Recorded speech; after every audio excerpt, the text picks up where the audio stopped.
If you've ever heard someone talk about the stock market and felt completely lost, don't worry. You're not alone. Most people were never taught this stuff in school. And that's honestly a problem, because understanding the stock market can genuinely change your financial life. So today, we're going to break it all down in the simplest way possible.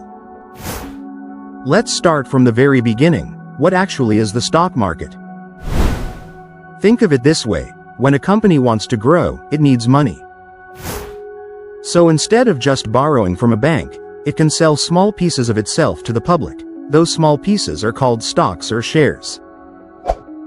When you buy a share, you're basically becoming a tiny part owner of that company. Pretty cool, right? Now, the stock market is simply the place where people buy and sell those shares. It's like a giant marketplace, but instead of fruits and vegetables, people are trading ownership pieces of companies. In the US, the two biggest stock exchanges are the New York Stock Exchange and NASDAQ. These are the places where millions of trades happen every single day. So how do you actually make money from stocks? There are two main ways. The first is when the stock price goes up.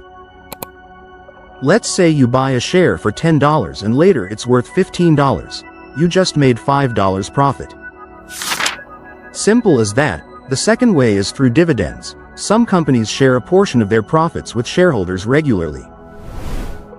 So even if the stock price doesn't move much, you're still earning money just for holding it. Both ways can work really well depending on your strategy. Now here's something beginners often get confused about: the difference between investing and trading. Trading means buying and selling stocks very frequently, sometimes within the same day. It can be exciting, but it's also very risky and requires a lot of knowledge and time. Investing, on the other hand, means buying stocks and holding them for a long time, months or even years. For most beginners, investing is the smarter and safer path to take. Let's talk about risk for a second, because this is really important. Stock prices go up and down every single day. Sometimes they drop a lot and it can feel scary. But here's what you need to understand: short-term drops are completely normal. The market has gone through crashes, recessions, and major crises throughout history, and every single time, it has recovered and gone even higher. So if you're investing for the long term, temporary drops shouldn't panic you. One of the best ways to reduce risk as a beginner is through diversification. This just means not putting all your money into one stock. Spread it across different companies and different industries. That way, if one company performs badly, the others can balance it out. A simple way to diversify without doing a lot of research is by investing in index funds or ETFs, which automatically give you exposure to hundreds of companies at once. Now let's talk about how to actually get started. First, you'll need a brokerage account. Think of it like a bank account, but for investing. Apps like Fidelity, Schwab, or Robinhood make it very easy to open an account and start with a small amount of money. Some even let you buy fractional shares, so you don't need a lot of money to own a piece of a big company. Once your account is set up, start small. Don't feel pressured to invest everything at once. A strategy called dollar cost averaging works really well for beginners. It just means investing a fixed amount every month no matter what the market is doing. Over time, this smooths out the ups and downs and removes the stress of trying to time the market perfectly. One last thing. Be very careful about stock tips you see on social media.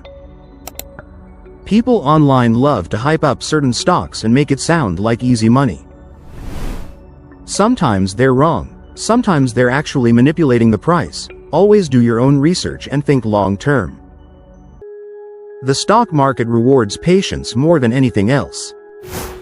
So to summarize everything, the stock market is simply a place to buy ownership in companies. You can make money through price growth or dividends. Start with index funds or ETFs to keep things simple and diversified. Open a brokerage account, invest consistently, and think long term. Ignore the noise and stay patient. It really doesn't have to be complicated. Millions of everyday people are building real wealth through the stock market, and you can too. you just have to take that first step. If this video made the stock market feel a little less scary, please hit that subscribe button. We break down money topics like this every week in a way that actually makes sense. It's free, it's helpful, and it could seriously change how you think about money. Subscribe now and I'll see you in the next video.